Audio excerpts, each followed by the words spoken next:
지금 우리는 로마서를 묵상하고 있습니다. 로마서는 바울이 이방인의 사도라는 자격으로 로마 교회에 보낸 장문의 편지입니다. 바울이 이 로마 교회에 이 장문의 편지를 보낸 이유는요, 로마 교회가 어떤 신앙의 문제로 큰 갈등을 겪으면서 분열의 위기를 맞고 있었기 때문입니다. 로마 교회는 전에 말씀드린 대로 다수의 이방 신자와 소수의 유대 신자로 구성되어 있습니다. 근데 이 두 그룹 사이에 신앙적 이견이 발생한 것입니다. 그래서 이게 이제 거의 교회 분열의 위기까지 왔는데요. 이 로마 교회가 사실 이게 분열한다는 건 한 교회 문제로 끝날 문제가 아닙니다. 그런가 하면 이 로마 교회가 당시에 이방 교회를 대표하는 교회거든요. 이방 교회가 이런 신앙의 문제를 해결하지 못하고 분열된다면 이거는 기독교 전체의 분열로 이어질 가능성이 매우 높았습니다. 그러면 기독교가 어떻게 되겠어요? 이방의 기독교와 유대의 기독교로 분열되는 겁니다. 이에 로마 교회의 분열, 나아가 기독교의 분열을 막기 위해 고린도에 머물고 있던 바울이 이제 장문의 편지를 쓰게 되는데 그 편지가 바로 로마서인 겁니다. 그러면 도대체 로마 교회 내 유대 신자와 이방 신자 사이에는 어떤 신앙적 문제가 발생했던 것일까요? 그들은 예수님을 한 주로 고백하면서 같은 공동체 안에서 하나님을 섬기면서도 신앙의 성격과 신앙의 방향이 좀 달랐어요. 가장 큰 차이는 유대교 전통과 율법에 관련된 것이었는데요. 로마 교회 내 소수 유대 신자들은 예수님을 이제 유대교의 개혁자로 생각했거든요. 그래서 예수님이 개혁한 유대 전통과 율법을 지켜 의에 이르려고 했던 겁니다. 실제로 그들은 기독교를 개혁된 유대교로 이해했지 유대교와 결을 달리하는 다른 종교로 이해하지 않았습니다. 이런 이유로 훗날 신학자들은 이런 유대 신자들을 유대교와 연결되어 있다 그래서 연속파로 분류하고 그들이 믿는 복음을 어떤 복음이요? 연속의 복음이라 하였습니다. 아시겠죠? 예. 그런데 로마 교회를 구성하고 있는 다수의 이방 신자들은요, 유대 신자들의 이런 주장에 동조하지 않았습니다. 그들은 예수님은 유대교의 개혁자가 아니라 부패한 유대교를 폐하시고 새로운 참된 교회를 여셨다는 거예요. 그게 기독교인데요. 그래서 예수님을 기독교의 창시자로 보는 겁니다. 그러면 유대교의 부패 원인은 뭘까요? 구약 성경에는 모세와 선지자들이 예언한 복음이 있다는 거예요. 그리고 율법이 있고 참된 신앙은 복음을 믿는 신앙이고 율법은 부수적인 건데 이 유대교는 이 구약에 계시된 복음을 외면하고 어떻게 해요? 부수적인 율법을 신앙의 핵 중심에 놓고 율법을 지켜 의에 이룰 수 있다는 거짓 진리로 백성들을 미혹하며 율법 신앙을 전파해 왔다는 거예요. 이 과정에서 이게 거짓 진리니까요. 이 거짓 진리로 인한 유대교는 외식하고 서로를 가면을 쓰고 속이는 그런 헛된 신앙으로 하나님을 헛되게 믿어왔다는 것이죠. 그런데 예수님이 이 땅에 오셔서 구약 성경이 모세와 선지자들이 예언하는 참된 신앙이 복음임을 입증하시고 일깨우시고 나아가 어떻게 하셨어요? 십자가 죽음과 부활을 통해 그 하나님의 복음을 완성하셨다는 겁니다. 그러므로 이제 유대교는 여기서 끝나야 하고 이제 예수님께서 십자가 죽음과 부활을 통해 완성하신 그 복음을 믿는 새 종교가 출범해야 된다는 겁니다. 이 사실에 기반하여 로마 교회의 이방 신자들은 유대교 신앙의 전통과 율법 전체를 부정하면서 오직 예수 그리스도께서 이 땅의 공생애 중에 외치셨고 십자가 죽음과 부활을 통해 완성하신 그 복음만을 믿는 이 믿음의 신앙으로만 하나님을 섬겨야 한다라고 주장했던 것이죠. 이 사상이 바로 그 유명한 뭐예요? 이신칭의입니다. 이런 이유로 훗날 신학자들은 이 사람들을 어떻게 해요? 유대교의 입장이 뭐예요? 단절이란 단호한 입장을 취하잖아요. 그래서 뭐라고 했어요? 단절파로 분류하고, 이들이 믿고 전했던 복음을 어떤 복음이요? 단절의 복음이라 부르게 된 겁니다. 아시겠죠?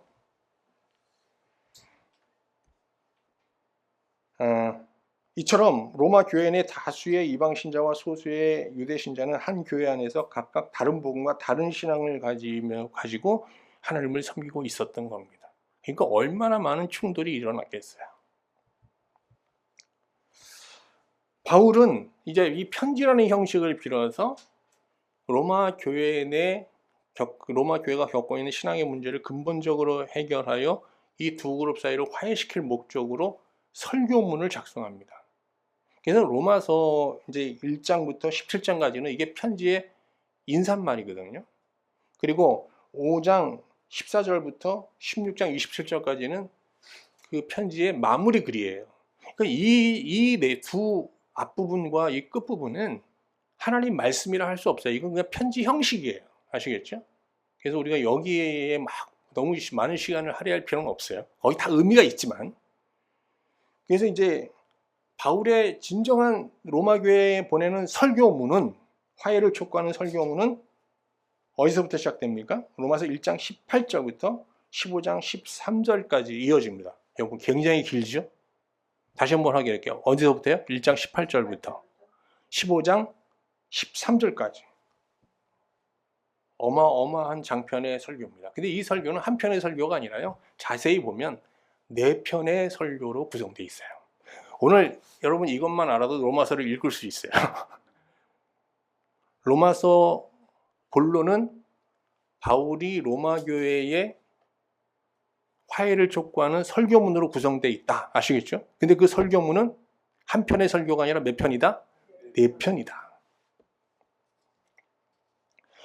첫 번째 설교는요, 1장 18절부터 6장까지 이어져요. 6장 23절. 근데 이 설교의 주 대상은요, 로마 교회 전체 성도가 아니에요. 로마 교회 내에 있는 이신칭의 사상을 비판하고 부정하는 누구예요? 소수의 유대 신자들이에요. 아시겠죠?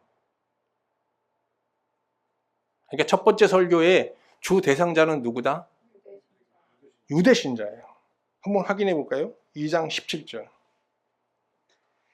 유대인이라 불리는 내가 율법을 의지하며 하나님을 자랑하며. 그렇죠? 주 대상이 누구예요? 유대인들이잖아요. 확인되셨죠? 이 설교에서, 이 첫 번째 설교에서 바울은 이방인의 사도로서 유대 신자들에게 이방 신자들이 유대교의 전통과 율법 신앙을 배척하면서 오직 믿음, 복음만을 믿으려는 이신칭의 신앙을 변론하면서 그들에게 이제 이해를 촉구합니다. 두 번째 설교 볼게요. 두 번째 설교는요, 이게 이제 참 정말 굉장히 어렵기도 하지만 로마서의 꽃이에요. 꽃. 여기 그냥 보화 같은 설교인데요. 이게 뭔가 하면 바울의 구원 간증이에요. 간증. 7장, 8장. 두 번째 설교입니다. 로마서 7장 1절부터 8장 39절까지예요. 그런데 이 간증의 내용을 잠깐 설명드릴까요? 뭐 나중에 더 자세히 보겠지만, 이 간증에서 바울은 자신이 소수의 유대 신자처럼 유대인이었음을 이제 분명하게 이제 얘기합니다. 그러면서 그들보다 자기가 더 철저히 율법 신앙에 근거하여 하나님을 섬겼다고 얘기해요. 근데 그는 율법 신앙을 크게 육의 신앙과 영의 신앙으로 구분합니다. 여러분 나중에 집에 가서 로마서 7장 8장 읽어보세요. 그러면 영이란 육이라는 단어가 굉장히 많이 나옵니다. 그러면 이 육의 신앙은 뭐냐? 사르크라고 하는데, 육의 신앙은 우리 의지 있잖아요. 양심, 자의식이라고 해요. 우리 자의식으로 율법을 지켜 의에 이르려는 신앙을 뭐라고 그래요? 육의 신앙이라고 그래요. 그러니까 뭐예요? 그냥 쉽게 말하면 내 노력으로, 내 의지로 율법을 지켜 의에 이르려는 모든 신앙을 육의 신앙이라고 하는 거예요. 근데 영의 신앙은 뭐냐? 육의 신앙을 부정하는 데서 시작하는 거예요. 안 된다는 거예요. 그래서 어떻게 해요? 내가 아니라 내 안에 하나님을 모시고 하나님을 주체로, 하나님으로, 하나님께서 하나님의 계명을 지키게 하심으로 이제 의에 이르려고 하는, 이게 영의 신앙이에요. 바울은 자기가 유대교도로서 육의 신앙으로 의에 이르려고 하다가 이제 굉장히 이제 실패를 반복하면서 정말 그 사망의 자리로 자기가 빠져서 정말 극한 절망 상태에 빠졌다고 얘기합니다. 이 간증에서. 근데 거기서 복음을 깨닫게 되잖아요. 아, 이게 구약 성경이 율법에 대한 것이 아니라 우리에게 주문하는 것은 복음이구나 하고요. 복음을 받아들입니다. 그래서 복음을 받고 믿고 의롭게 된 게 아니에요. 복음을 받아들이고 어떻게 되냐? 영의 사람이 됩니다. 그래서 영의 신앙으로 율법을 지켜요. 그래서 어떻게? 육의 신앙으로 의에 이르지 못했는데 영의 신앙으로 어떻게? 의에 이르게 되었다는 거예요. 그리고 그 그 영의 신앙으로 의에 이르게 된 그 영적인 부요한 세계를 쭉 설명하는데 그게 로마서 8장이에요. 자, 이 설교를 들을 때, 이 설교는 다 들었어요. 로마 교회 내에 유대 신자도 듣고 이방 신자도 들었어요. 반응이 어땠을까요? 자, 유대 신자들의 반응은 어땠을 것 같아요? 예? 짠해요? 싸늘해요? 아니에요. 왜? 그들이 자신의 율법 신앙을 이해해요, 안 해요? 그리고 결국 자기가 의에 이르렀는데 뭐로요? 율법을 지킴으로 의에 이뤘대잖아요. 와, 바울에 대한 적개심이 확 사라지면서 일부 유대 소수 신자들은요, 마음이 열렸어요. 반면 이방 신자들은 어떻게 했어요? 바울이 율법 신앙으로 하나님 성기다 의에 이르지 못했어요. 그래서 어떻게 유대교를 버렸다고 그래야 될 거 아니에요. 복음을 깨닫고 자기는 이제 기독교로 개종했다. 이런 설교가, 이런 간증이 나올 줄 알았어요. 그렇게 나오길 기대하는데 이게 다르게 가네요. 아니, 복음을 믿고 영의 사람이 되어서 율법을 다시 지키기 시작했대네요. 그래서 의에 이르렀대요. 아, 이거 뭐야? 저 우리 이방인을 대표하는 이방인의 사도 맞아? 이런 반응이 나온 거예요. 엄청난 반전이 일어난 거예요.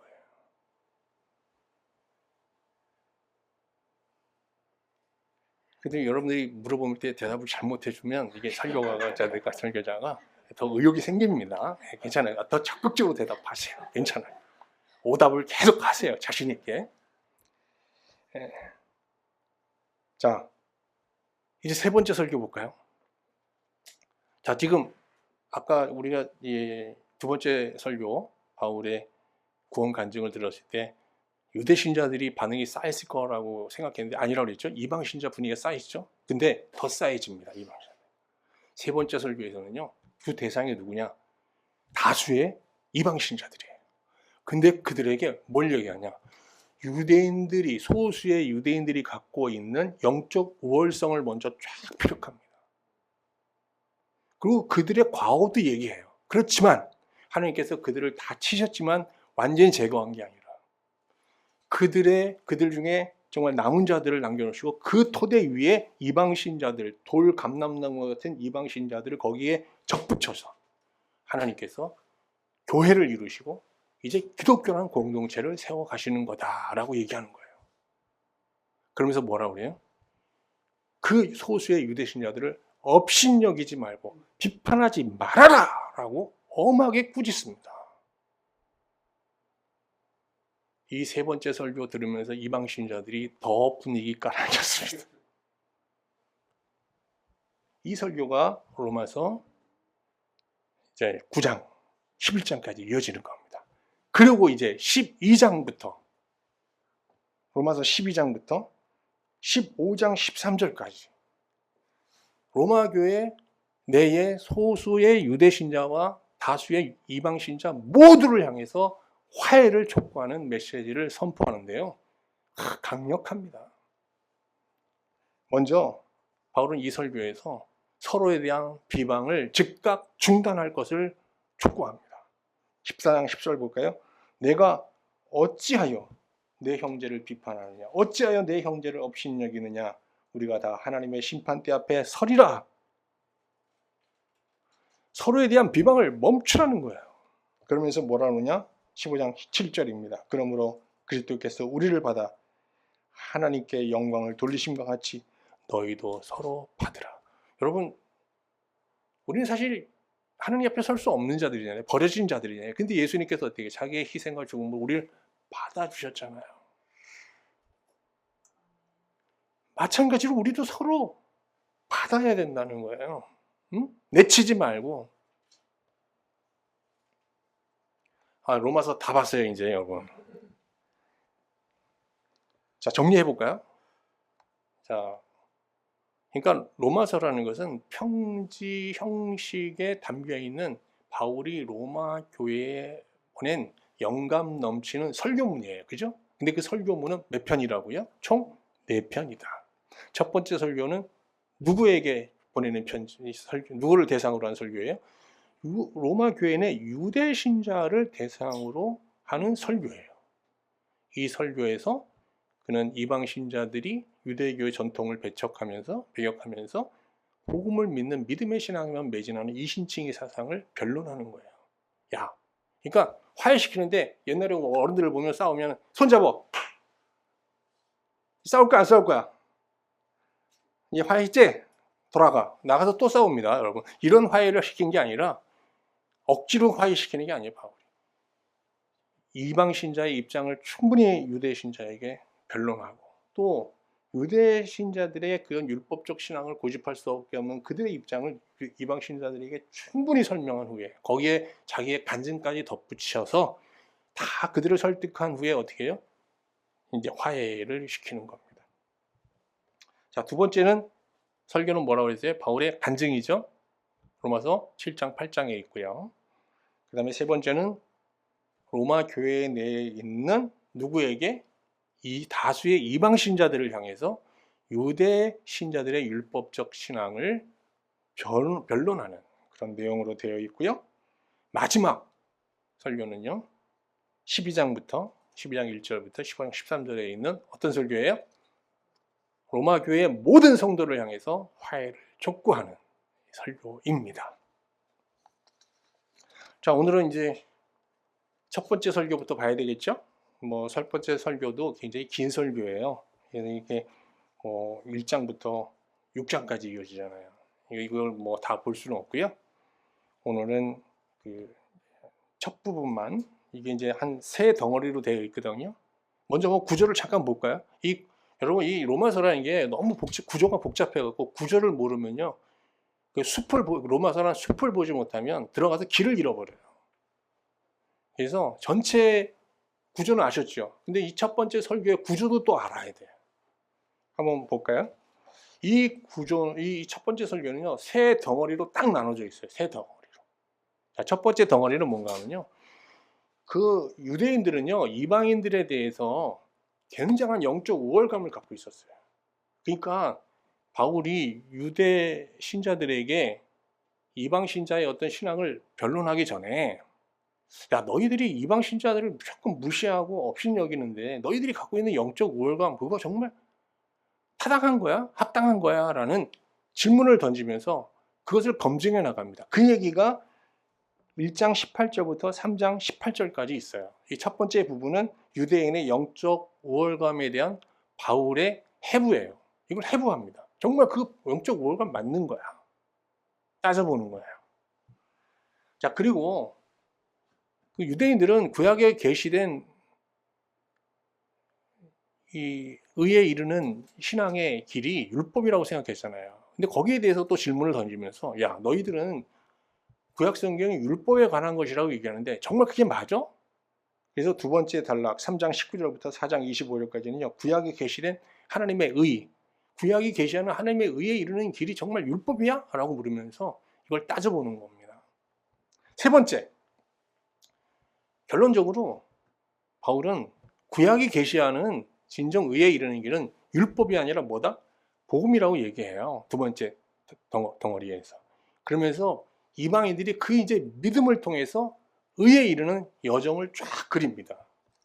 자, 보세요.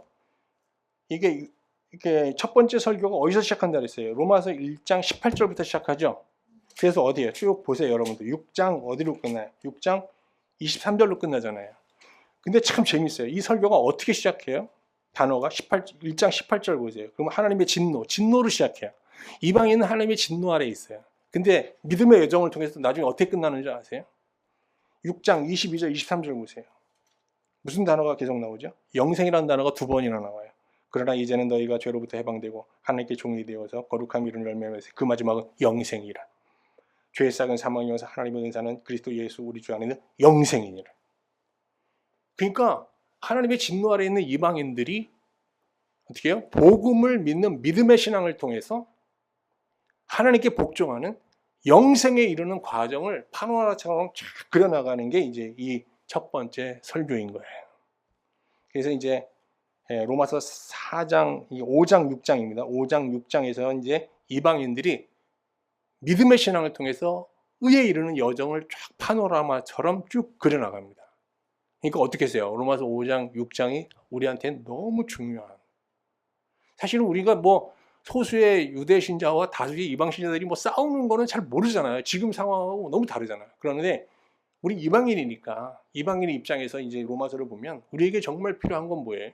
소중한 거는 어떻게 하나님의 진노 아래에 있던 우리가 어떻게 진노 아래에 있는 우리가 어떻게 하나님의 하나님 안에서 의로운 자가 되어 하나님께 복종하는 영생의 삶을 누릴 것인가라는 건데 그 여정을 5장, 6장에서 쫙 설명해 나가고 있는 겁니다. 이 5장, 6장이 이제 로마서의 두 번째 보화인 거예요. 첫 번째 보화는 로마서 7장, 8장. 두 번째 보화가 5장, 6장인 거예요. 그래서 로마서에서 우리가 다른 로마서도 다 중요하지만 제일 열심히 읽어야 될 때가 어디냐? 5장, 6장, 7장, 8장이에요. 아시겠죠? 그래서 제가 5장에서 시작하려고 하다가 근데 여러분들이 로마서에 너무 반응이 뜨거워서 다 이제 앞에서도 쭉쭉 해나가려고 그래요. 근데 여러분 개인적으로 성경을 로마서를 읽을 때는 다 읽는 게 어려우시다면 정말 깊이 묵상하고 싶으면요. 5장, 6장, 7장, 8장. 이거를 그냥 계속 보셔야 돼요. 로마서 몇 장이요? 5장, 6장, 7장, 8장. 5, 6, 7, 8. 이게 아주 로마서의 핵심의 보화예요, 보화. 자, 이제 첫 번째 설교, 첫 번째 덩어리 부분부터 한번 보도록 하겠습니다. 앞에서 말씀드린 대로 유대인들은요, 무조건 로마인들, 이방인들을 보면요, 약간 짐승처럼 봤어요. 사람으로 보지 않았어요. 그래서 보세요. 그들이 갖고 있는 영적 우월감을 이렇게 얘기합니다. 로마서 2장 17절, 20절 한번 볼까요? 유대인이라 불리는 내가 율법을 의지하여 하며 하나님을 자랑하며 율법의 교훈을 받아 하나님의 뜻을 알고 맹인의 길을 인도하는 자요 어둠에 있는 자의 빛이요 율법에 있는 지식과 진리의 모본을 가진 자로서 어리석은 자의 교사요 어린 아이의 선생이라 스스로 믿으니 그랬어요. 여기 나오는 맹인, 어둠에 있는 자, 어리석은 자, 어린아이 이거 다 누구를 얘기하는 거예요? 이방인. 나아가서 누구예요? 로마 교회 내에 있는 누구예요? 로마인들. 로마인들이 이렇게 보는 거예요. 로마의 지배 아래에 있지만 신분적으로는 노예잖아요. 유대인들이. 그런데 로마인들이 이렇게 우습게 본다니까요. 영적으로는. 그러면 여기서 맹인을 이끌고 가는 인도자, 어둠을 비추는 빛, 진리의 보유자, 어린아이의 선생은 누구예요? 유대인들이에요. 그러니까 자 이제 여기 로마 교회라고 생각해 보세요. 그러면 항상 소수의 유대 신자들이 이방인들 로마인들을 어떻게 돼? 말을 듣지를 않아요. 그리고 뭐 항상 뭐 그거 아니야. 지적하고 가르치고 그리고 어떻게 해요? 비난하고 꾸짖고 항상 그러는 거예요. 말투가. 그러니까 아주 그냥 이방 신자들이 이 유대 신자 밑에서 처음에는 이제 유대 신자들이 주도했던 교회거든요. 상처를 무지하게 받았죠. 근데 이 얘기를 하면서 바울이 이제 이걸 검증하는데 검증하는 방식은 뭐겠어요? 먼저 하나님 앞에 영적이라는 게 뭐야? 하나님 앞에서 지금 이방인의 실상을 얘기하는 거잖아요. 그래서 먼저 하나님 앞에서 로마인들, 이방인의 영적 실상을 먼저 진단합니다. 그리고 이어서 어떻게 해요? 율법을 가진 유대인들의 영적 실상을 또 해부합니다. 그래서 이걸 어떻게 해요? 비교하는 거예요. 그러면 그들이 갖고 있는 영적 우월성이 타당한지 아닌지 판단이 되겠죠? 이런 방식이에요. 그래서 먼저 로마서 1장 18절부터 오늘 읽은 32절이라는 게 뭔가 하면요. 이게 이방인에 대한 영적 실상에 대한 해부입니다. 지금 이방인이 하나님 앞에서 어떤 존재인지를 밝히는 내용이에요. 근데 결론적으로 얘기하면 뭐냐? 그들은 온갖 불의한 죄를 범함으로 하나님의 진노 아래 있다예요. 그러면 율법을 가지고 본성을 늘 통제하며 살았던 유대인은 어떠냐? 2장부터 2장 전체가 유대인의 실상을 해부하는 내용이에요. 어떻게 판단되실 것 같아요? 이 사람들이 율법을 갖고 있어요. 율법을 어렸을 때부터 배웠어요. 그런데 이 율법을 어떻게 해요? 거짓되이 지킵니다. 헛되게 지켜요. 율법의 근본 정신은 외면하고요. 껍데기만 지켜요. 그래서 바울이 이렇게 얘기합니다. 율법 없이 본성대로 산 이방인은 율법 없이 망하고 율법을 가지고 율법을 헛되이 믿은 유대인들은 율법으로 심판받게 된다는 거예요. 그래서 율법으로 망하게 된다는 거예요. 율법을 말하고 율법을 뭐 가르치는 게 중요한 게 아니라 율법을 행해야 이루어지는 건데 그들은 율법을 거짓되이 껍데기로 지켰다는 거예요. 자, 한번 볼까요? 로마서 2장 12절. 무릇 율법 없이 범죄한 자는 또한 율법 없이 망하고 무릇 율법이 있고 범죄한 자는 율법으로 말미암아 심판을 받으리라. 그리고 3장에서 이제 두 이방인과 유대인들의 도덕적, 영적 실상을 비교합니다. 그러니까 어떻게 나왔겠어요? 결과는 충격적으로 나오죠. 3장에서 보면 9절 보세요. 3장 9절. 그러면 어떠하냐? 우리는 나으냐? 우리는 누구예요? 유대인이잖아요. 유대인은 나으냐? 결코 아니라 유대인이나 헬라인이나 다 죄 아래 있다고 우리가 이미 선언하였느니라. 그러니까 지금 유대 신자들이 이방 신자들을 향해 갖고 있는 영적, 도덕적 우월성 타당하다는 거예요? 타당하지 않다는 거예요. 어떤 거예요? 이게 대답을 안 하시네. 이게 너무 쉬운 건데. 타당하지 않다는 거잖아요. 똑같다는 거예요, 너희들. 자, 율법 없이 본성대로 산 이방인들도 하나님의 진노 아래 있고 율법을 가지고도 율법을 지키지 못하고 율법에 불순종한 너희는 율법으로 심판받을 것인데 너희도 하나님의 진노 아래 있는 건 마찬가지다. 이런 얘기죠. 자, 그러면 이방인의 영적 실상을 이제 파악하는 오늘 1장 18절부터 이제 32절까지 내용이잖아요. 이 내용에 우리가 좀 꼭 알아야 되고 좀 묵상해야 될 중요한 메시지가 있어요. 그 내용을 좀 살펴보도록 할게요. 로마인들은 인생에서 사람과의 평화보다 신과의 평화가 더 중요하다고 생각했어요. 이걸 팍스 데오룸이라고 해요. 팍스 데오룸. 당시 로마인들은 인간보다 우월한 존재인 신이 세계사나 인간사에 깊이 관여하고 있다는 신념 아래 신과의 평화를 누리기 위해서 다양한 신들을 다양한 방법으로 그리고 철저하게, 나름 철저하게 섬겨왔습니다. 아시죠? 여러분, 로마에 보면 다 뭐 문화적 유산이 뭐예요? 다 신전이잖아요. 그들은 신앙적 노력을 통해 신과의 평화를 누리는데 실패하더라도 적어도 말이죠. 신의 진노, 신의 분노를 사서는 안 된다고 생각했어요. 그러니까 그 신과 화평은 누리지 못하더라도 적어도 신의 분노를 사서는 안 된다고 생각해요. 왜?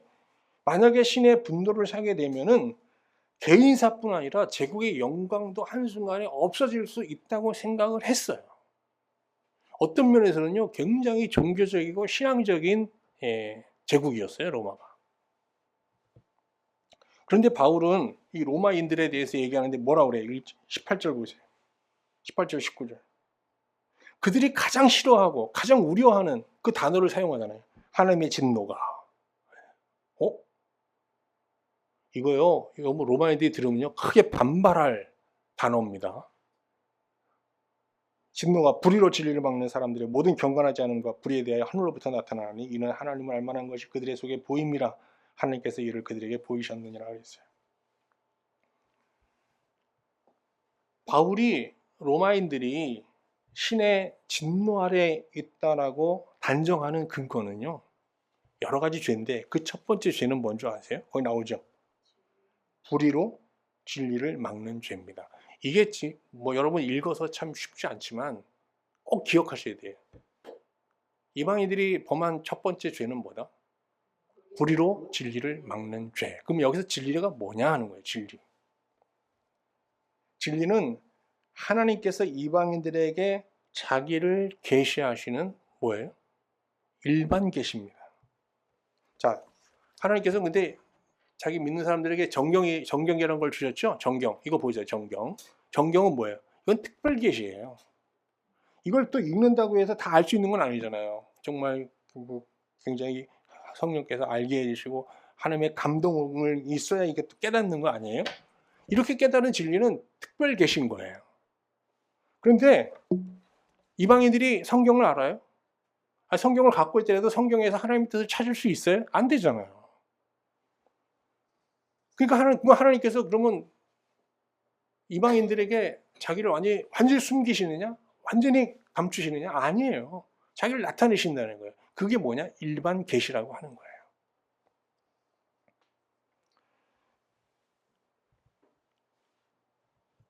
하나님의 계시는 직접 계시나 성경을 통해 자기를 나타내시는 특별 계시에서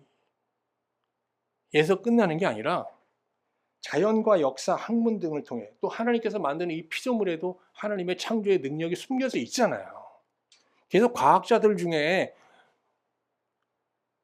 신을 절대자를 인정하는 사람들이 굉장히 많아요, 여러분. 왜? 누가가 이게 만든 창조자가 있다는 게 피조물로 보면 창조자를 부정할 수 없다는 거예요. 이게 다 뭐예요? 일반 계시입니다.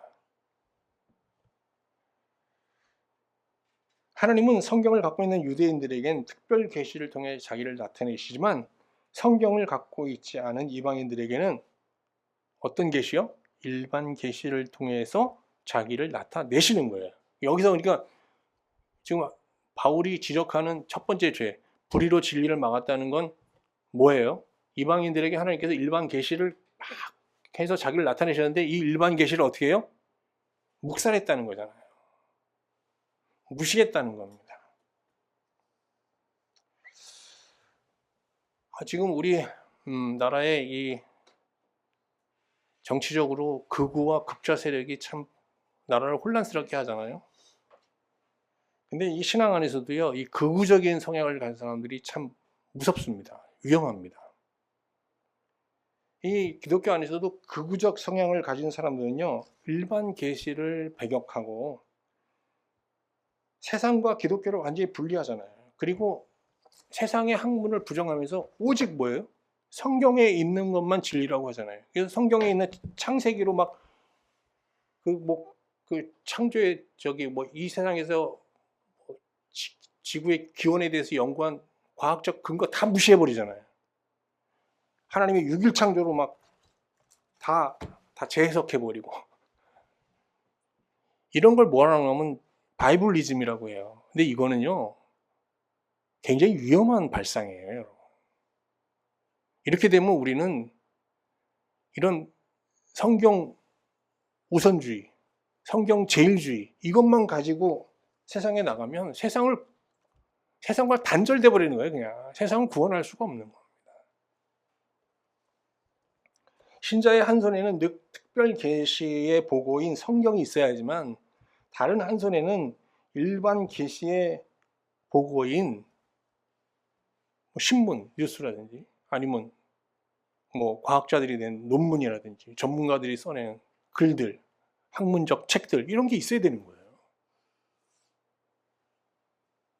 저는 한 손에는 성경이고 한 손에 운전대를 잡고 있는데 이게 좀 문제가 많아요. 이제 운전대를 내려놓으면 이제 빨리 이 세상의 전문 서적도 보고 또 세상의 변화도 이제 읽어낼 수 있는 노력을 해야 되겠죠. 물론 일반 계시만으로 만물에 계신 영혼의 하나님과 친밀한 교제를 나누고 하나님과 사귐의 신앙을 갖는 거 불가능하죠. 그렇지만 일반 계시는 하나님의 존재 자체는 알게 하고, 하나님이 어느 정도의 성향을 가지신, 어떤 성품을 가진 분인지를 대략 어렴풋이 보여주거든요. 그래서 일반 계시를 통해서 신의 존재를 장악하게 된 자들은요, 매사에 신을 의식하면서 절제된 삶을 살아갈 뿐만 아니라 굉장히 도덕적으로 윤리적으로 우월한 삶을 살아가요. 양심에 비춰 부끄럽지 않은 삶을 살려고 부단히 노력합니다. 왜? 그게 신의 뜻이라고 생각하는 거예요. 하나님은 성경을 갖고 있지 않은 이방인들에게 일반 계시를 통해 자기를 적극적으로 나타내셨지만, 로마 이방인들은 불의로 진리를 막고 그 생각이 허망하여져서 하나님을 경외하지 않고 있었습니다. 여기서 진리를 막는 불의라는 게 뭐겠어요? 인간의 탐욕, 교만, 정욕, 이런 인간의 부정한 본성을 말하는 거겠죠. 다시 정리해볼게요. 재해석해볼까요? 바울이 로마인들을 향해서 너희들은 지금 하나님의 진노 아래에 있다라고 얘기하는 근거가 뭡니까? 불의로 진리를 막는 죄잖아요. 그럼 여기서 불의는 뭐예요? 그들의 부정한 본성이잖아요. 그죠? 본성으로 뭘 말해요? 하나님께서 보여주는 일반 계시를 어떻게 해요? 부정하고 있다. 이 죄를 지적하고 있는 겁니다. 그러면서 그들이 그러면 신을 안 믿었냐? 그렇지는 않아요. 그들이요, 그 하나님이 일반 계시를 통해 나타내는 하나님은 부정하면서도 그들이 신을 만들었어요. 막. 일반 계시를 통해서 드러난 하나님이 아니라 그 하나님은 외면하면서 신을 막 만들어냈어요.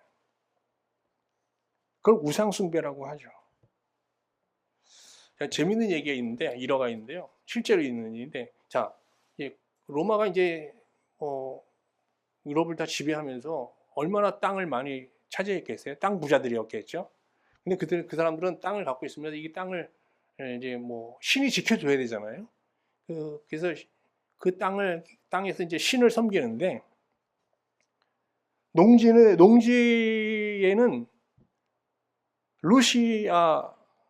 루시나 여신을 모시고 섬겼어요. 신이 다 달라요. 그리고 산 둥성이에는 유가티누스라는 신을 모셨어요. 그리고 구릉에는 콜라티나 여신을 모시고요. 계곡에는 발로리아 신을 모시고요. 또 추수 때는 또 다른 신을 모시고, 하여간 신 백화점이에요. 근데 우리가 일반 계시를 통해서 나타내는 하나님의 계시라는 게 굉장히 정의로우면서 공정한 부분이 있는데 이 사람들은 이런 신을 막 만들어내면서 그 신의 뜻을 딱 두 가지로 제안했어요. 하나는 뭔가 그 신은 뭘 요구한다? 우리에게 제사. 그리고 또 하나는 뭐예요? 신전을 요구한다는 거예요. 그래서 신의 뜻은 다 어디에 국한되냐? 제사와 뭐예요? 신전이에요. 그러니까 전쟁 나가기 전에 신께 제사를 하잖아요. 그리고 서원합니다. 이기고 돌아오면 어떻게 하겠다? 뭐 서원하겠어요? 그 뜻이 딱 두 가지밖에 없다니까요. 뭐 하겠다? 지금 여기서 드리는 신전보다 더 큰 신전 지어드리겠다. 그리고 돌아와서 어떻게 해요? 신전 짓습니다. 그리고 또 뭐 할 때 그 신전에서 어떻게 해요? 또 제사 드립니다. 그리고 또 어떻게 해요? 만약에 요번에 또 한 번 이기게 해주시면 이거보다 좀 더 크게. 그래서 어떻게 해요? 제국이 커지면서 로마 제국 내에 뭐가 커졌어요? 동시에 신전이 계속 커지는 거예요.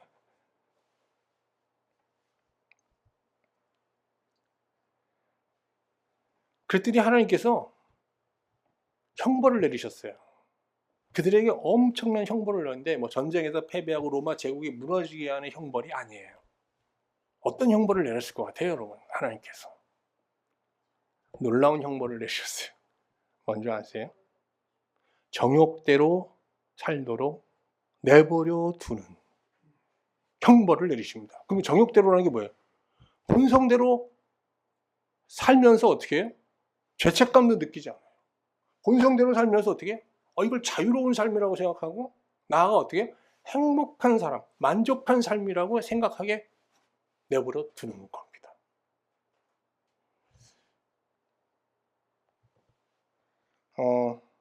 거기 한번 보세요.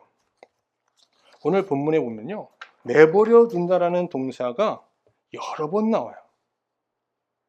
1장 26절 보세요. 1장 26절. 이 때문에 하나님께서 그들을 부끄러운 욕심에 내버려 두셨어요. 자, 24절에도 보세요. 그러므로 하나님께서 그들을 마음의 정욕대로 더러움에 내버려 두사. 자, 헬라어로 이 단어가 굉장히 중요한 단어예요, 여러분. 내버려 두다. 파라디도미. 한번 따라합시다. 뭐라고요? 파라디도미. 잊지 마셔야 돼요. 내버려 두다. 파라디도미. 근데 보세요.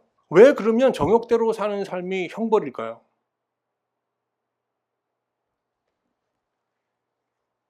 (26절) 자세히 보면 이 때문에 하나님께서 그들을 부끄러운 욕심에 내버려두시니 곧 그들의 여자들도 순리대로 쓸 것을 바꾸어 영리로 쓰며, 여기 순리라는 말이 나오고 영리라는 말이 나와요. 순리는 하나님을 중심으로 한 하나님 나라의 질서, 즉 사랑과 순종의 질서를 말하는 거예요. 그럼 영리는 뭐냐? 하나님 질서에 반하는 불순종의 질서를 말하는 거예요. 조금 더 그냥 좀 편하게 얘기하면, 비신앙적인 언어로 표현하면 여기서 순리는 자연 질서예요. 영리는 뭐예요? 자연의 질서를 거스르는 반자연적 질서를 말하는 거예요. 그럼 보세요. 정욕대로 막 살아요. 그래서 내버려두면 어떤 일이 생기는 거예요? 여러분, 여자는 누굴 좋아해야 돼요? 성적으로 남자를 좋아해야 되잖아요. 근데 이게 순리잖아요. 이게 자연적인 거잖아요. 이게 하나님의 뜻이잖아요. 섭리잖아요. 근데 어떻게 누굴 좋아해요? 여자가 여자를 좋아해요. 남자는 누굴 좋아해요? 남자를 좋아해요. 자, 또 보세요. 우리가 이제 너무 경제적으로 어려웠어요. 그래서 뭐 열심히 살아서 어떤 경제적으로 안정을 취했어요. 그러면 거기서 만족하고 살아야 되잖아요. 그게 이제 먹고 사는 걱정이 없어요. 죽을 때까지 먹고 살 거 다 해결됐어요, 만약에. 그러면 거기서 끝내야 되잖아요. 그게 순리죠. 근데 어떻게 해요? 만족을 못해요. 더 궁핍함을 느껴요, 막. 이게 뭐예요? 영리예요. 여러분, 가난한 사람이 욕심이 더 막 탐욕스러울 것 같아요? 부자들이 욕심이, 탐욕이 더 큰 것 같아요? 어떻게 아세요, 여러분? 강남의 탐욕이 제일 무섭습니다, 여러분. 강남 탐욕이 최고입니다.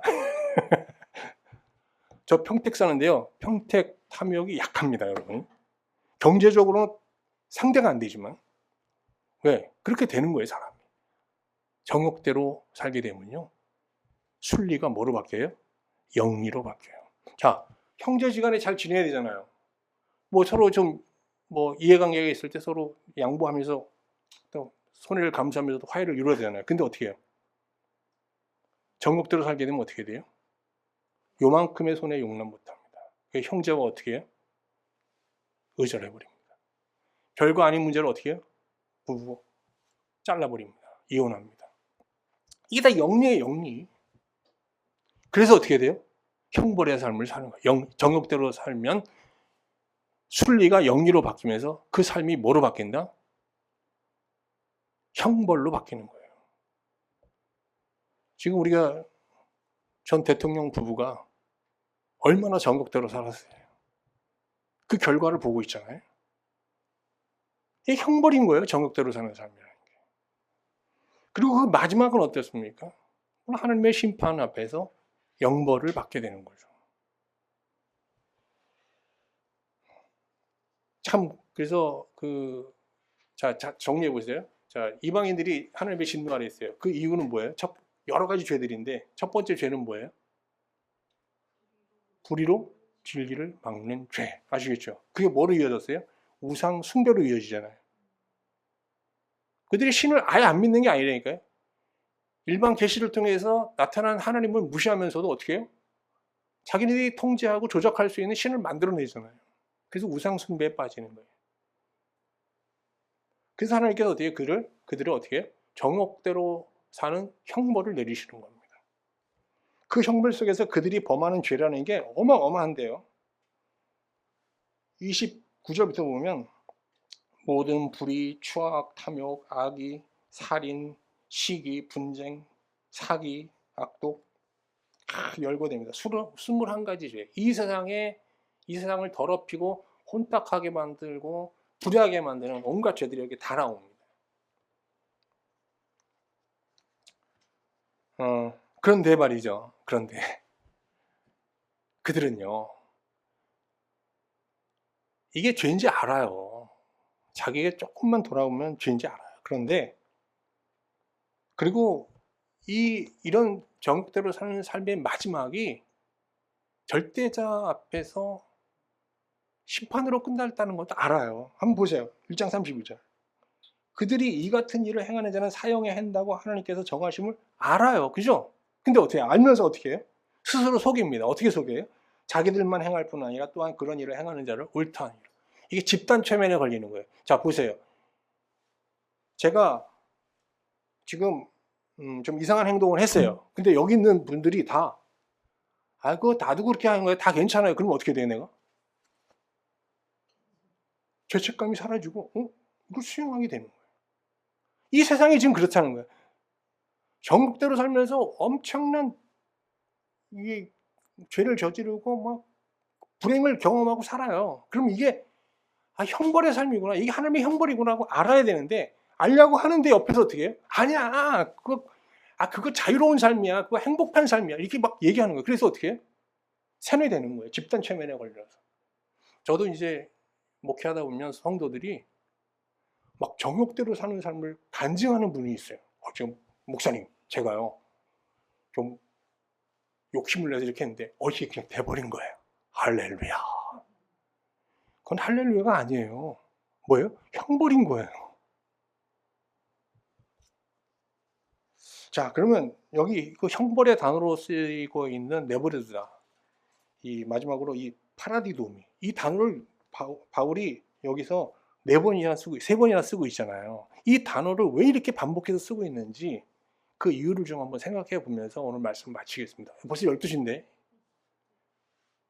어떻게 해도 되겠어요? 이 결론이니까 해야 되겠죠. 네. 참, 이 시간 가는 줄 몰랐네.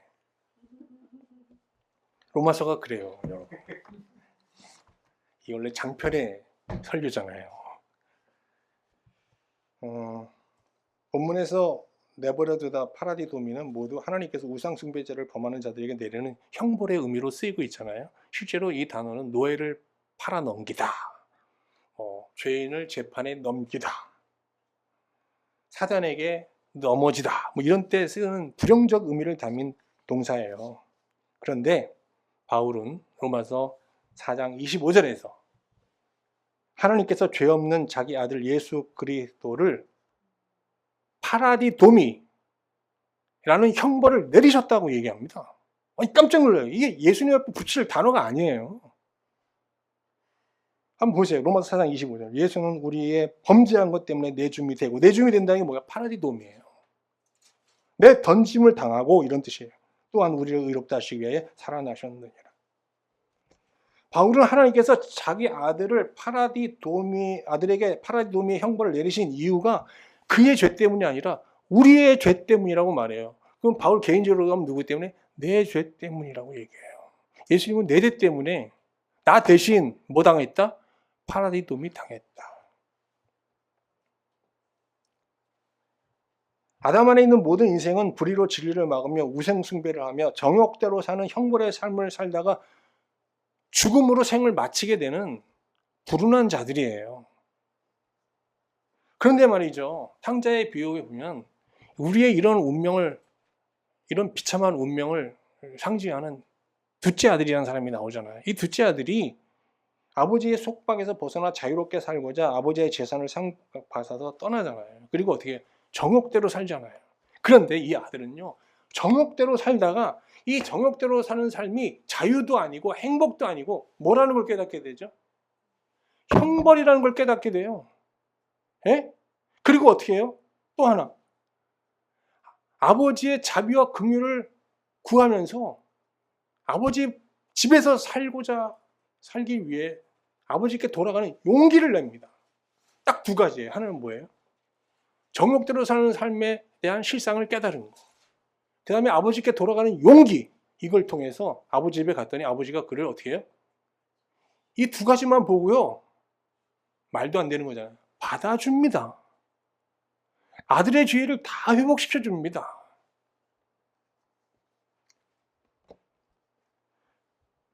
우리 하나님이 이런 아버지예요. 우리는 지금 정욕대로 살면서 이거를 자유다, 행복이다, 운운하면서 룰루랄라 살 사람들이에요. 근데 하나님께서 우리에게 어떻게 해요? 정욕대로 사는 삶이 뭐라는 걸 깨닫게 해주셨어요. 말씀을 통해서. 그건 행복이 아니야. 그거는 자유의 삶이 아니야. 그거는 형벌인 거야. 그 더러운 정욕의 삶에서 나오라고 너희를 얼마나 지금 일깨우는데 아직도 모르겠니? 라는 거예요. 그래서 우리가 그걸 깨달으면 어떻게 되겠어요? 뭘 보여주세요? 예수님께서 우리를 위해서 파라디돔이 당한 십자가 사건 복음을 보여주시잖아요. 그래서 어떻게 해요? 용기를 내 돌아오라고. 돌아올 수 있는 길이 있다고. 둘째 아들처럼 돌아오라고 말씀하시는 거예요. 그래서 우리가 돌아가기만 하면 어떻게 해요? 우리를 자기 아들로 받아주시고 우리를 의롭게 여기시고 의롭지도 않잖아요. 그리고 하나님 나라를 우리에게 주시는 거예요. 할렐루야. 이 구원은 받아야 되잖아요. 그리고 어떻게 구원받은 자는 어떻게 살아야 되겠어요? 정욕대로 사는 삶에서부터 완전히 어떻게 돼요? 엑소더스 탈출해야 되는 거예요. 정욕대로 사는 삶. 여기서 여러분 엑소더스 탈출하셨나요? 바울은 갈라디아서 5장 24절에서 이렇게 말합니다. 그리스도 예수의 사람들은 육체와 함께 그 정욕과 탐심을 십자가에 못 박아야 된다. 무덤에 가두어야 된다. 거기서 완전히 빠져나와야 된다. 라고 말이죠. 오늘 여러분 로마서 1장 묵상하시는 가운데 정욕대로 살던 삶으로부터 완전히 탈출하시는 자유자가 되시기를 주님의 이름으로 축원합니다. 그리고 때때로 우리가 넘어지고 하나님 앞에 실패하고 불순종의 자리로 이렇게 나락으로 떨어질 때라도 말이죠. 정욕대로 사는 삶이 형벌임을 깨닫고 다시금 복음을 기억하고 하나님 앞에 돌아갈 용기를 내어서 늘 하나님을 찾고 여러분의 발걸음, 연습의 인생의 방향이 아버지 집을 향할 수 있기를 주님의 이름으로 축원합니다.